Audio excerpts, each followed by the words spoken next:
علیکم ورحمۃ اللہ وبرکاتہ۔ الحمد للہ رب العالمین، والصلاة والسلام علی سید الاولین والآخرین، نبی الانبیاء والمرسلین، وعلی آلہ واصحابہ ومن تبعہ بإحسان الی یوم الدین، اما بعد، فاعوذ باللہ من الشیطان الرجیم، بسم اللہ الرحمن الرحیم۔ وَإِن تَتَوَلَّوْا يَسْتَبْدِلْ قَوْمًا غَيْرَكُمْ صدق اللہ العظیم۔ الحدیث عن رسول اللہ صلی اللہ علیہ وسلم، لو كان الدین عند الثریا، اور ایک روایت میں لو كان العلم عند الثریا لذهب رجل من ابناء فارس، او کما قال علیہ الصلاۃ والسلام۔ حاضرین و سامعین، بلا تمہید میں اپنے موضوع پہ آتا ہوں۔ چونکہ الحمدللہ مسلسل 5 روزہ جلسے مجلس اہل سنت والجماعت کی جانب سے شہر حیدرآباد اور اطراف میں ہوئے، جس کی صدارت آفتاب کو خطابت فرما رہے ہیں۔ کل کا مرکزی جلسہ افضل گنج کی مسجد میں ہوگا انشاءاللہ۔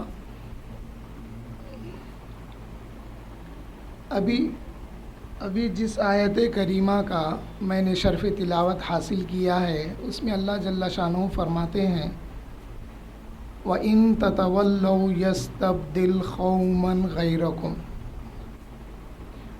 جب صحابہ نے یہ بات سنی تو حضرت ابو ہریرہ سے یہ روایت ہے، حضرت ابو ہریرہ فرماتے ہیں ہم حضور صلی اللہ علیہ وسلم کے پاس ہم سب موجود تھے، ہم بیٹھے ہوئے تھے جب رسول اللہ صلی اللہ علیہ وسلم نے یہ آیت تلاوت فرمائی وَإِن تَتَوَلَّوْا يَسْتَبْدِلْ قَوْمًا غَيْرَكُمْ۔ اللہ تعالیٰ فرمایا صحابہ سے وَإِن تَتَوَلَّوْا، اگر تم لوگ پیٹھ پیچھے پھر جائیں گے، يَسْتَبْدِلْ قَوْمًا غَيْرَكُمْ، تو پھر تمہارے سے اللہ تعالیٰ ایک دوسری قوم کو تبدیل کر دے گا۔ یہ خطاب کس سے ہو رہا؟ یہ خطاب صحابہ سے ہو رہا۔ جب یہ بات صحابہ نے سنی تو صحابہ پہ بڑی بھاری ہوئی یہ بات۔ حضرت ابو ہریرہ فرماتے ہیں ہم نے عرض کیا یا رسول اللہ صلی اللہ علیہ وسلم، وہ قوم کون سی قوم ہوگی جو ہم سے ان کو بدل دیا جائے گا؟ اس کے آگے اللہ فرما رہے ہیں کہ پھر ان کی مثال نہیں ملے گی۔ صحابہ 2 بار 3 بار جب اللہ کے رسول سے پوچھے تو اللہ کے رسول خاموشی اختیار کیے ہوئے تھے۔ اس کے بعد میں صحابہ نے دیکھا حضور صلی اللہ علیہ وسلم کے بازو میں حضرت سلمان فارسی بیٹھے ہوئے ہیں، اور حضور صلی اللہ علیہ وسلم اپنا دست مبارک ان کے زانوے پہ رکھے ہوئے ہیں۔ تو جب تیسری بار یہ بات پوچھی گئی کہ یا رسول اللہ، وہ قوم کون سی قوم ہوگی جس کو ہم سے بدلنے کی بات اللہ جل شانہ فرما رہے ہیں، تو حضرت ابو ہریرہ فرماتے ہیں حضور صلی اللہ علیہ وسلم حضرت سلمان فارسی کی مانڈی پر ہاتھ مار کے بولے وہ جو قوم کی بات اللہ تعالیٰ کر رہا ہے، یہ جو فارسی ہے ابنائے فارس میں سے ہوں گے، اس کی قوم میں سے ہوں گے، یعنی سلمان فارسی کی قوم میں سے ہوں گے، حضور نے بشارت دی تھی۔ پھر اس کے آگے اللہ کے رسول نے فرمایا لو کان العلم یا لو کان الدین، 2 آئے ہیں، اگر دین ثریا کی منزلوں پر بھی ہو یا علم ثریا کی منزلوں پر بھی ہو تو پھر ایک شخص اس کو حاصل کرے گا، اور وہ یہ فارس، اہل فارس کی اولاد میں سے ہوگا۔ اس سے مراد امام جلال الدین سیوطی نے حضرت امام اعظم کا لیا ہے، اور کل میں انشاءاللہ بتانے کی کوشش کروں گا۔ سورہ جمعہ میں وَآخَرِينَ مِنْهُمْ لَمَّا يَلْحَقُوا بِهِمْ اللہ فرما رہے ہیں، تو یہ تابعین کی شان میں آیت نازل ہوئی سو ہے، اور افضل التابعین میں امام اعظم ابو حنیفہ رضی اللہ تعالیٰ عنہ بھی شامل ہیں۔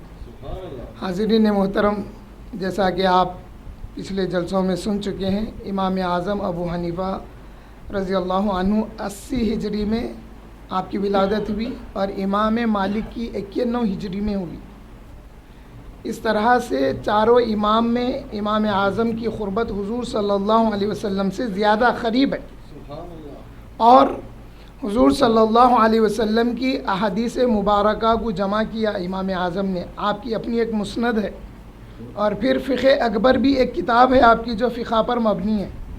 تو معلوم یہ ہوا کہ اب اگر لوگ کہتے ہیں، جیسا مخالفین کہتے ہیں کہ امام اعظم کو 3 حدیثیں ملی، 7 حدیثیں ملی، یہ باتیں طنز کی باتیں ہیں. مگر اگر اس کو غور سے دیکھا جائے تو وہ جو احادیثیں ملی ہے وہ آتھینٹک طریقے سے ملی. حضرت انس ابن مالک رضی اللہ تعالیٰ عنہ سے آپ نے روایت کیا، اور بھی صحابہ سے آپ نے روایت کیا ہے. تو حاضرین محترم، امام اعظم ابو حنیفہ رضی اللہ تعالیٰ عنہ کا مقام بہت اعلیٰ مقام ہے فقہ میں.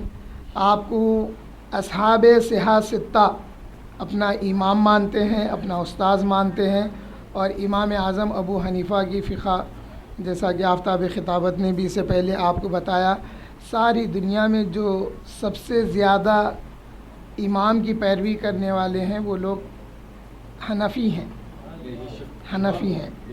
اور کل کے پروگرام میں نے ایک بات کا لحاظ رکھا ہے.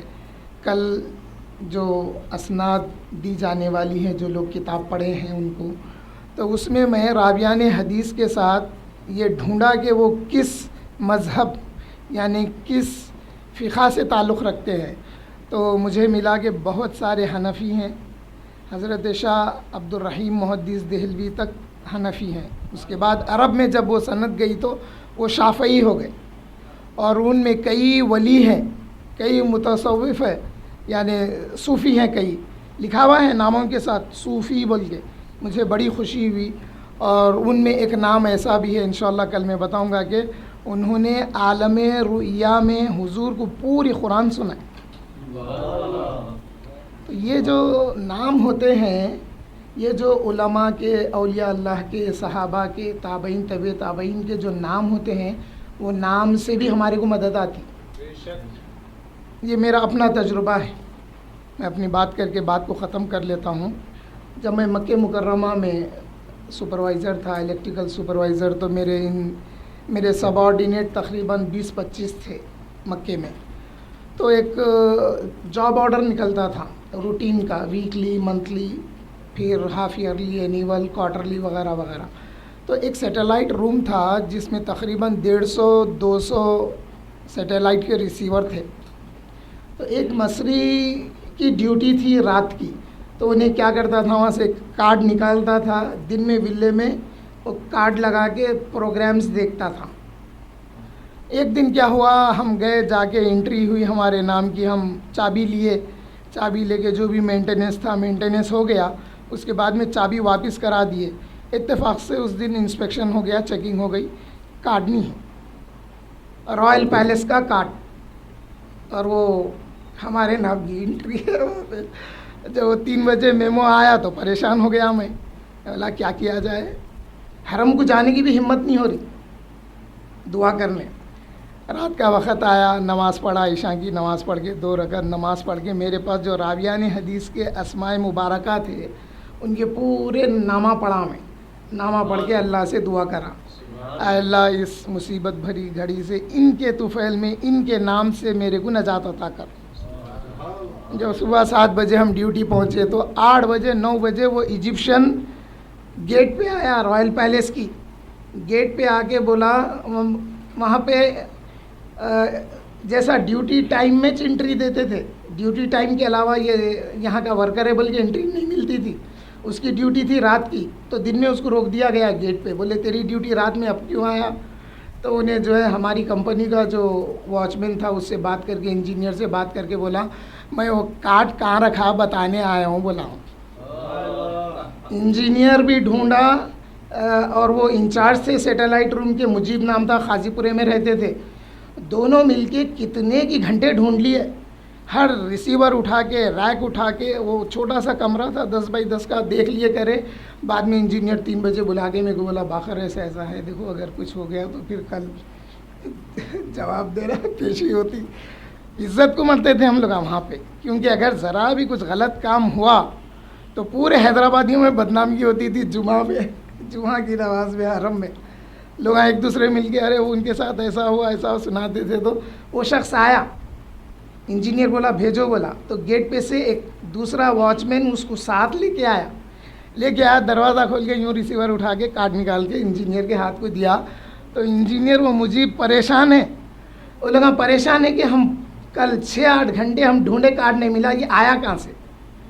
اس کے بعد میں انہیں بلا کے میرے کو بولا تسلی رکھو ایسا ایسا ہوا, وہ کارڈ بڑا تعجب ایسا رکھے دے دیے. تو میں بولا کیوں نہیں آتا, بولا میں اس کو, وہ انجینئر کی میری اچھی گھلتی بنتی تھی عقائد کے معاملے میں, کچھ بھی ہوتے تو اس کو کتابیں لگ جا کے بتاتا تھا میں, تو ذرا متاثر رہتا تھا. میں بولا کیوں نہیں آتا, بولا ہاں کیا بول رہے ہیں, میں رات میں ایسا دعا کر لیا تھا, اللہ کا فضل ہو گیا, بولا میں. تو یہ جو نام ہوتے نا, ناموں کا بھی فیض ملتا. ابن ماجہ میں ایک حدیث شریف ہے, ایمان کے درجے ہیں, اس میں کا ایک درجہ یہ ہے بلکہ حدیث ہے, حدیث کے 5 راوی اہل بیت میں سے ہے. تو امام ابن ماجہ جن سے روایت کر رہے ہیں انہوں بولے لو قری الحاظ الاسناد علی مجنون لبرا, اگر یہ جو 5 نام ہیں اہل بیت کے ہیں, حضرت مولا علی کرم اللہ وجہہ سے امام حسین روایت کر رہے ہیں, ان سے امام علی بن حسین روایت کر رہے ہیں, ان سے امام محمد باقر روایت کر رہے ہیں, ان سے امام جعفر صادق روایت کر رہے ہیں. 5 راوی کے نام ہیں. تو وہ راوی یہ حدیث کو آگے بیان کر رہے ہیں, انہوں بول رہے ہیں ارے حدیث کیا پوچھ رہے ہیں تم, ان کے نام پڑھ کے پھونکے تو مجنون کا جنون ختم ہو جاتا. اور یہ نام رہتے, یہ تاثیر رہتی ناموں کی, وہ نام جو خدا اس کے رسول سے جڑ جاتے ہیں, تو ناموں کی یہ تاثیر رہتی. تو میرے ساتھ بھی یہ تجربہ ہوا, میرے کو بڑا اس ٹائم اتنا اطمینان ہوا, میں خوشی اپنی بیان نہیں کر سکتا تھا, کیونکہ بے عزتی بھی ویسی ہونے والی تھی وہاں پہ. رائل پیلس ہے سلطان ابن عبدالعزیز کا پیلس تھا. جب ہم گئے پیلس میں تو 2 آدمی, ایک ایجپشین اور ایک کوئی جیل کے جیسے کمرے میں بند تھے. میں جاتے آتے پوچھا کیا ہے, بولے تو یہ لوگ چوری سے انٹرنیشنل فون کالنگ کر رہے تھے, کالنگ کرتے کرتے پکڑے گئے بولے. تو یہ چیزیں رہتی ہے الحمدللہ. آج بھی ہم کہیں کوئی چیکنگ ہو رہی کر رہی تو ایک ایسی آیت پڑھتے جو یقین کے ساتھ نکل جاتے. تو شیخ علوی مالکی صاحب تاکید کر کے وہ آیت بتائے یاسین کی, بولے اس کو صحیح جگہوں پہ استعمال کرنا, بولے چوری کرتے وقت یہ وہ استعمال کھل کے بولے انہوں وَجَعَلْنَا مِن بَيْنَ أَيْدِيهِمْ سَدًّا, یہ پڑھ کے گزر گئے تو گزر جاتے. تو امام اعظم ابو حنیفہ رضی اللہ تعالیٰ عنہ, جیسا آفتاب خطابت بھی بتائے, آپ نہ صرف وقت کے امام تھے بلکہ آپ وقت کے ولی بھی تھے. ایک واقعہ, ایک شخص آگے بولا حضرت میں کیا کہ رکھا مل رہا نہیں, بولے جاؤ جا کے نماز پڑھ. بولے نماز پڑھتے شیطان آگے یاد دلاتے نماز توڑ دیا, یا نماز جتنی پڑھنا تھا پڑھ لیا. آگے بولا تو بولے معلوم تھا میرے کو انہیں پڑھنے نہیں دیں گا بول کے, اور بولے کاش تم ساری رات نماز پڑھتے تو اللہ کچھ اور بھی دیتا بول. تو اور امام اعظم کی خوبی یہ تھی, آپ کے پاس آ کے کوئی جھوٹا مسئلہ بیان نہیں کر سکتا تھا. یہ کرامت ہے امام اعظم کی. آپ کے پاس آ کے کوئی جھوٹا مقدمہ یا جھوٹی بات نہیں بول سکتا تھا. مفتی ہونا تو ایسے ہونا, امام ہونا تو ایسے ہونا, بولنے والا جھوٹ نہیں بول سکتا تھا امام اعظم کے سامنے. یہ آپ کی کرامت ہے. اللہ تعالیٰ سے دعا کرتا ہوں کہ اللہ تعالیٰ ہم کو امام اعظم کی محبت عطا فرمائے, تابعین صحابہ اور حضور صلی اللہ علیہ وسلم کی محبت عطا فرمائے. اے اللہ آپ ہمیں اپنا خوف بھی عطا فرمائیے, اور مرنے سے پہلے زباں پر کلمہ طیب لا الہ الا اللہ محمد رسول اللہ نصیب فرمائیے. کل ہمارے مکان کے سامنے تعلیم ملڑ پلے گراؤنڈ میں انشاءاللہ ایک تقریب منعقد کی گئی ہے, جو سند دی جائے گی حدیث شریف کی. جو پڑھے ہیں ان کو ملے گی انشاءاللہ, اور جو سنیں گے ان کو بھی ملے گی انشاءاللہ.